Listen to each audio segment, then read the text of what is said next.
얘기를 결론으로 좀 들어갔어요. 포스트 코로나 한국에 대해 한국 정부는 어떻게 잘하고 있나요? 글쎄 모르겠어요. 지금 포스트 코로나 자체를 이제 보면은 이제 이거를 생각해 보자고요. 조금 신뢰되는 표현일지 모르겠는데 우리가 좀 그 코로나 물론 정치인이니까 그걸 이해를 하는데 예를 들어서 이게 국민들한테 뭔가 희생에 가해지더라도 결국은 뭐예요? 내 라이벌, 이렇게 정치의 어떤 경쟁자한테 손해가 끼쳐지면 난 그걸 이용을 하잖아요. 네. 그건 할 수 없죠. 그러니까 네. 좀 더 구체적으로 말씀드리면은 지금 뭐 이 문재인 정부에서 보면 코로나 덕을 봤다고 얘기를 하잖아요. 네네. 물론 우리가 이제 많이 사이로 선거도 그렇고 420명이 죽어나가고 이제 그렇지만 네.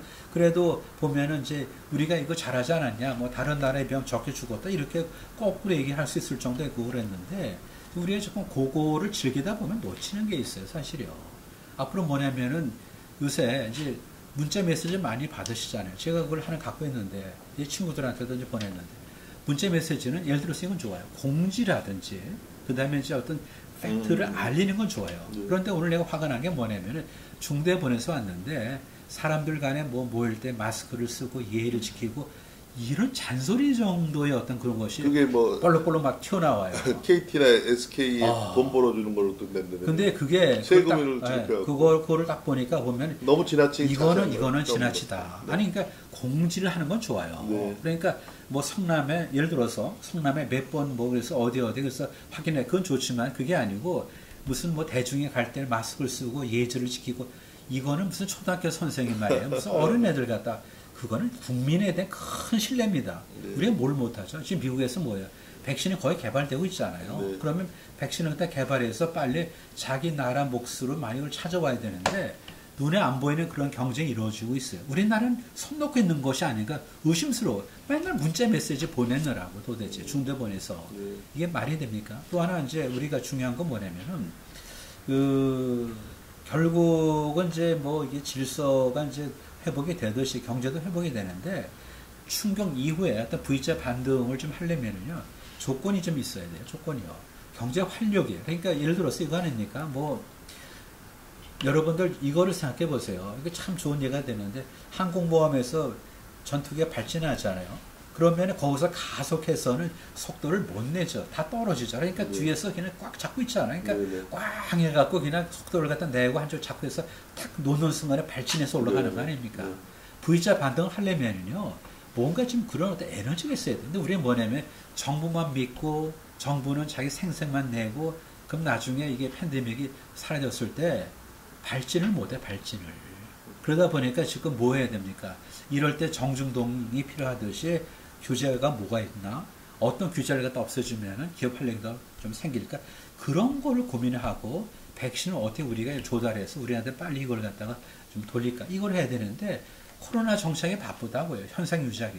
그러면서 무슨, 그 다음에 또 미국 같은 경우 좀 전에 말씀드린 대로 2020년에 이제 9월 말에 끝났는데 3조 달러죠. 그 정도 적자가 왔지만 거기는 V자 반등이 가능합니다. 그건 왜냐하면 다 묶어놨기 때문에 못 움직이잖아요. 그러니까 그걸 풀면 바로 올라가요. 근데 우리는 그렇게 지금 좀 해제를 한다 손치더라도 그렇게 반등할 만한 어떤 에너지 추적되어 있나? 그게 안 된 것 같아요. 보면요. 우리는 알게 모르게 지금 보면은 모든 거를 뭐 이렇게 국가에다 의존하고 그러는데 국가 의존해서 그 나라가 잘 될 이유가 있습니까? 없죠. 네. 그래서 이거를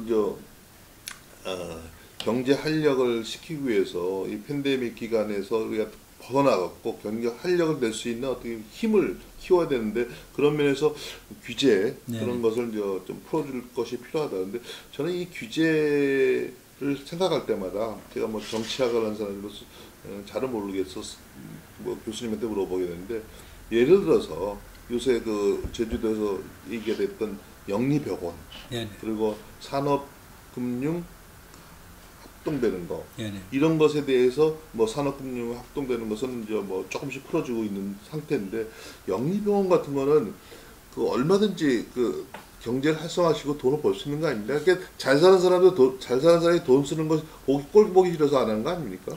근데 참 우리 용어의 문제인데 영리병원 그럼 영리가 아닌 게 있어요? 세상에 영리가 아닌 게 있냐고요.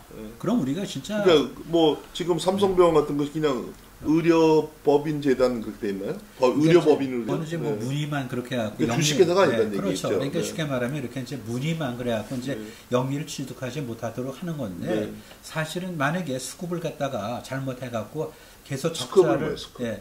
적자를 쌓게 한다면 그 네. 돈은 누가 메꿔야 됩니까? 네, 네. 그러니까 우리가 영리병원 그 말 자체가 너무 악마적인 단어예요. 네, 네, 네. 그러니까 우리가 주저한다고 동전을 주저하듯이 그러니까 이 영리병원은 나쁘다라는 인상을 주기 위해서 그렇죠. 호칭하게 만든 네. 거죠. 근데 그렇게 해서 그런 것이 우리 경제 활성화를 하면서 필요한 것 같아요. 의식을 갖다 우리가 개조를 하려면요 네. 그런 걸 그러니까 세상 영리가 아닌 게 어디 있습니까? 네. 그럼 영리 없이 어떻게 그러면 국가 모든 걸 다 책임질 것도 아니고 네, 네. 그 손해는 어디가 그럼 내 주머니에서 나가야 되는 거죠. 네. 그러니까 해당되는 사람은 자기 뭐 책임하에서 비용을 조달하고 나머져서 이익을 내고 그걸 활성화시키는데 써야 되는 건데 네.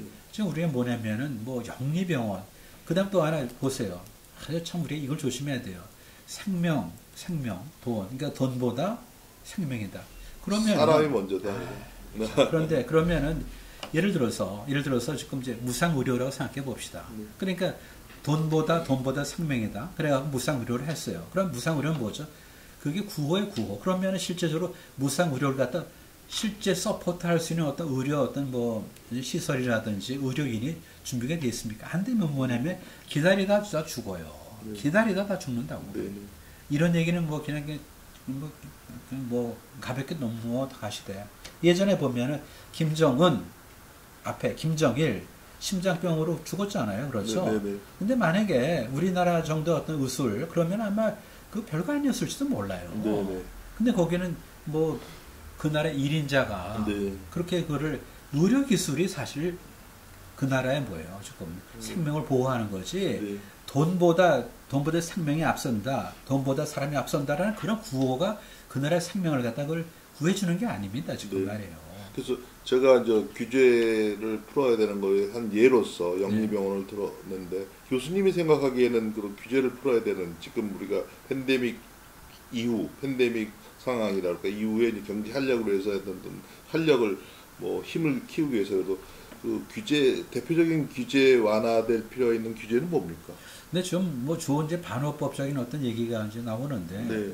지금 무슨 뭐 기업 규제 3법 이렇게 얘기를 하고 또 한쪽에서는 뭐 공정 경제 3법 얘기를 하는데 아니 지금 우리가 규제를 도입할 때입니까? 참 답답해서 네. 있는 걸 풀어도 좀 신통치 않은데 도대체 지금 뭐예요? 기업 규제 3법에요. 한쪽에서 얘기하기를 한쪽에서는 또 공정 경제 3법인데 아니 지금 네. 이 시급한 이때 규제를 새로 도입하는 게 맞아요? 그럼 하나 좀 따져보자고요.